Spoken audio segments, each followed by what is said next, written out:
ಅಧಿಕಾರ ನಶ್ವರ. ಕಾಂಗ್ರೆಸ್ ಸರ್ಕಾರದ ಸಾಧನೆಗಳು ಅಜಾಮರ.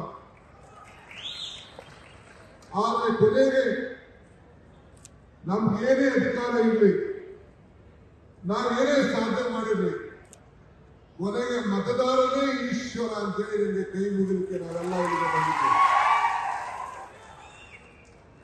ಇವತ್ತು ತಾವೆಲ್ಲ ಒಂದು ಇತಿಹಾಸ ಪುಟಕ್ಕೆ ತಾವೆಲ್ಲ ಪಾತ್ರರಾಗಿದ್ದೀವಿ. ಮಹಾತ್ಮ ಗಾಂಧೀಜಿಯವರು ಸಂಡೂರನ್ನ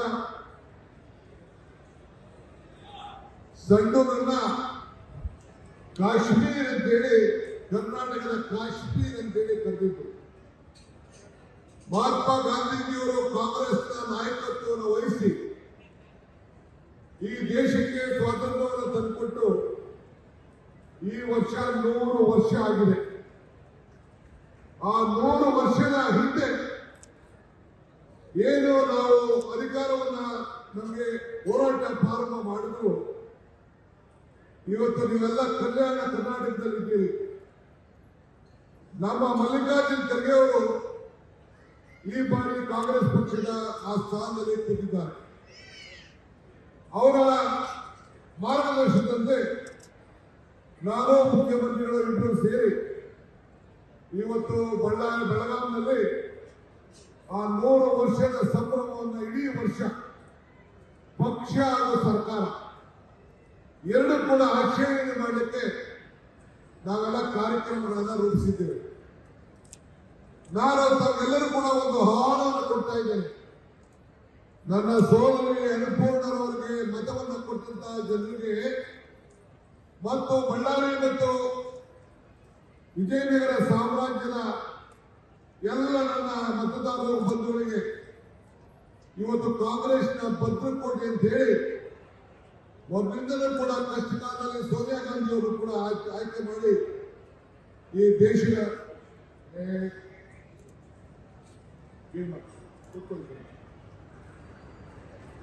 ದೇಶದ ಇತಿಹಾಸಕ್ಕೆ ಸೋನಿಯಾ ಗಾಂಧಿ ಅವರು ಆಯ್ಕೆ ಮಾಡಿ ನೀವು ಈ ಬಳ್ಳಾರಿಯ ಅಭಿವೃದ್ಧಿಗೆ ತಾವೆಲ್ಲ ನಾಂದಿ ಆಡಿದ್ದೀರಿ.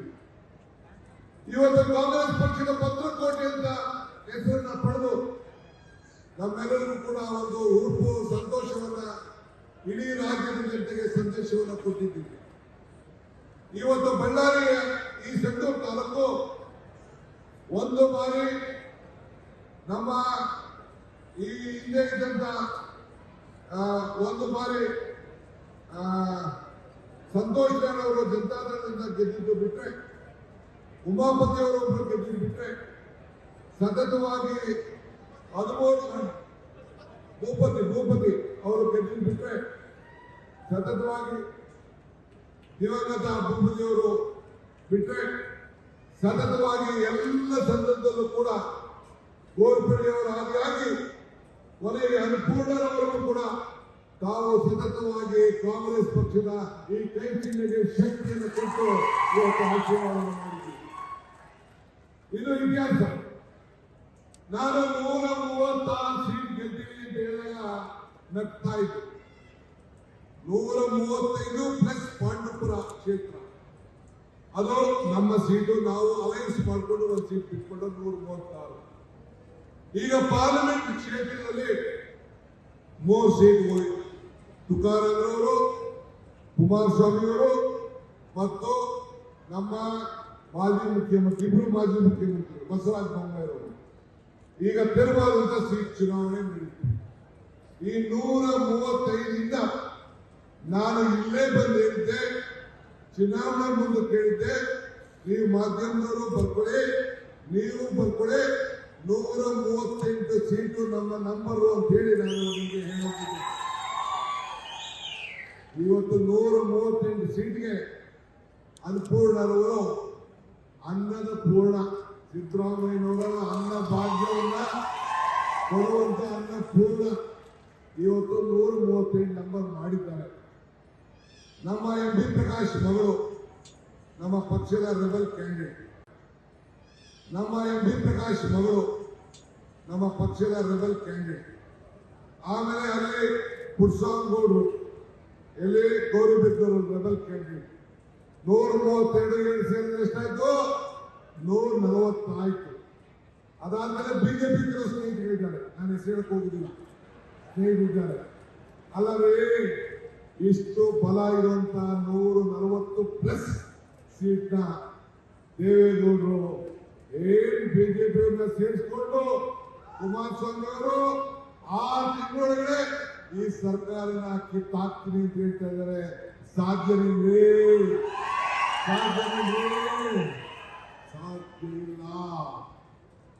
ಇದು 138 ಸೀಟ್ಗೆ ನೀವು ಇಲ್ಲಿ ಗೆಲ್ಸಿದ್ದೀರಲ್ಲ. ಅನ್ಪೂರ್ಣ ಅನ್ನ ಕೊಡುವಂತ ನನ್ನ ತಾಯಿ, ನಿಮ್ಮ ತಾಯಿ ಕಾಂಗ್ರೆಸ್ 228ಕ್ಕೆ ಮುನ್ನುಡಿಯನ್ನ ನೀವು ಬರೆದಿದ್ದೀರಿ. ಸಂಡೂರಿನ ಮಹಾಕ್ಷೇತ್ರಕ್ಕೆ ಮುನ್ನುಡಿಯನ್ನ ಬರೆದಿದ್ದೀರಿ. ಇವರು ಗಮನಿಸಿಕೊಂಡಿರಬೇಕು. ಬಂಧುಗಳೇ, ತುಂಗಭದ್ರಾ ಡ್ಯಾಮ್ ಒಡೆದೋಯ್ತು, ಟೀಕೆಗಳ ಸುರಿಮಳೆ ಆಯ್ತು. ಬಿಜೆಪಿ ಟೀಕೆ ಬೆಳೆ ಕೇಳ್ತೀರಾ, ಅಶೋಕ್ ಟೀಕೆ ಬೆಳೆ ಕೇಳ್ತೀರಾ, ಆದ್ರೆ ಜನಾರ್ದನ್ ರೆಡ್ಡಿ ಟೀಕೆ ಕೇಳ್ತೀರಾ, ಇನ್ಯಾರಾದ್ರೂ ಟೀಕೆ ಆಯ್ತಾ ಇತ್ತು. ಆಗ ಹೇಳಿದೆ, ಟೀಕೆಗಳು ಸಾಯ್ತದೆ, ನಮ್ಮ ಕೆಲಸಗಳು ಉಳಿತವೆ ಅಂತೇಳಿ. ನೀವೆಲ್ಲ ಸೇರಿ ಆಶೀರ್ವಾದ ಮಾಡಿದ್ದೀವಿ. ಇನ್ನ ಹೆಚ್ಚಿಗೆ ಓಟನ್ನ ನಾವು ನಿರೀಕ್ಷೆ ಮಾಡಿದ್ದು.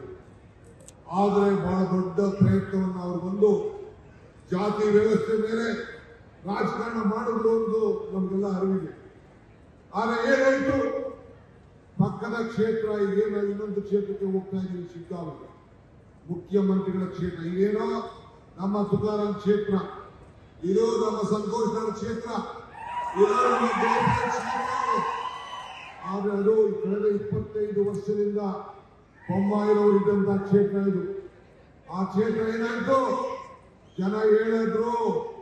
ಈಗ ಕುಮಾರಸ್ವಾಮಿ ಅವರ ಕ್ಷೇತ್ರ 25 ವರ್ಷದಿಂದ ಗೆದ್ದಿರಲಿಲ್ಲ. ನಾವು ಮುಖ್ಯಮಂತ್ರಿ ಆಗಿದ್ರಲ್ಲಿ ದೇವೇಗೌಡರು ಇಲ್ಲ, ಒಂದು ವಾರ ಬಂದು ರಭಸದಿಂದ ಈ ಸರ್ಕಾರ ಕಿತ್ತಾಕ್ತೀವಿ ಅಂತ ಹೇಳಿದ್ರು. ಜನ ಹೇಳಿದ್ರು, ಅಭ್ಯರ್ಥಿಗೆ ಮತ ಹಾಕೋದಕ್ಕಿಂತ ಮುಖ್ಯವಾಗಿ ಗ್ಯಾರಂಟಿಗಳಿಗೆ ಮತ ಹಾಕಿದ್ದೇವೆ, 5 ಗ್ಯಾರಂಟಿಗಳಿಗೆ ಮತ ಹಾಕಿದ್ದೇವೆ.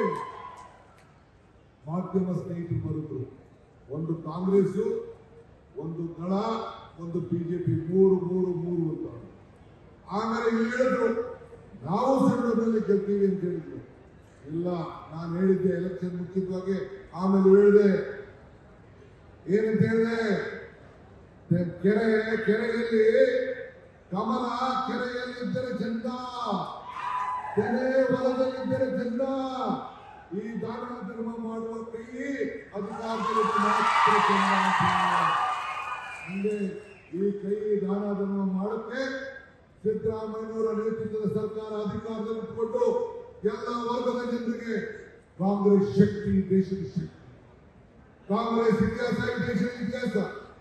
ಇವತ್ತು ನಾವೆಲ್ಲ ವರ್ಗದ ಜನರಿಗೆ, ಪುಟ್ಟಹಳ್ಳಿ ಮಕ್ಕಳು ಬಿಸಿ ಊಟದಿಂದ ಹಿಡಿದು, ಹೆಣ್ಮಕ್ಳಿಗೆ ಶ್ರೀಶಕ್ತಿಯಿಂದ ಹಿಡಿದು, ನಮ್ಮ ಆಶಾ ಕಾರ್ಯಕರ್ತರಿಂದ ಹಿಡಿದು, ಅಂಗನವಾಡಿ ಕಾರ್ಯಕರ್ತರಿಂದ ಹಿಡಿದು, ನಮ್ಮ ಜಮೀರ್ ಅಹಮದ್ ಖಾನ್ ಅವರು ಮನೆ ಕಟ್ಟಿಸಿದಿಂದ ಹಿಡಿದು, ಇವತ್ತು ಎಲ್ಲರಿಗೂ ಕೂಡ ವಿದ್ಯುತ್ ಶಕ್ತಿ ಮನೆಗೆ ಉಚಿತವಾಗಿ ಕೊಡೋದ್ರಿಂದ ಹಿಡಿದು, ಅನ್ನಭಾಗ್ಯ ಕೊಡೋದ್ರಿಂದ ಹಿಡಿದು, ಇವತ್ತು ತಾಯಂದಿರು ಶಕ್ತಿ ಯೋಜನೆಯಲ್ಲಿ ಉಚಿತವಾಗಿ ಬೆಂಗಳೂರಿಗಾಗಲಿ ನೀವು ಮೈಸೂರಿಗಾಗಲಿ ಎಲ್ಲಿ ಬೇಕಾದ್ರೂ ಪ್ರಯಾಣವನ್ನು ಮಾಡಿ ಅಂತ ಅವಕಾಶವನ್ನು ಮಾಡಿಕೊಟ್ಟು ಪ್ರತಿ ತಾಯಂದಿರ ಮನೆಯನ್ನ ಬೆಳಗಲಿಕ್ಕೆ ಹೆಣ್ಣು ಕುಟುಂಬದ ಕಣ್ಣು ಅಂತೇಳಿ 7,000 ರೂಪಾಯಿ ಕೊಡಲಿಕ್ಕೆ ಈ ಹಸ್ತ 5 ಕೈಗಳು ಇವತ್ತು ಸಹಾಯ ಮಾಡ್ಕೊಂಡು ಬಂದಿದೆ.